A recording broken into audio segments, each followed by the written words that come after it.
busy pala yung daanan dito. Alas 6 ako lumabas. Tapos, ganito yung dito. Ito, pag ganito, marami ng sasakyan. Tapos, ang sikip-sikip. Ganito po. Yan. Ito muna kasi ako nga. Yan.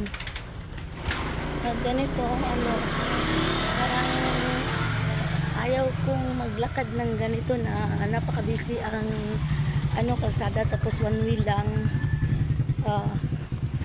Ayan. Kaya tingin-tingin talaga ako sa gilid-gilid, baka mamaya maipit ako sa sasakyan.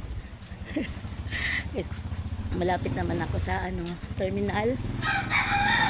Konti na lang siguro.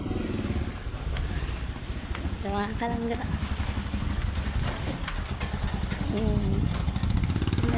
Ang liit ng space. Yung pa ako halos masagasaan kasi ang talaga ang sikip.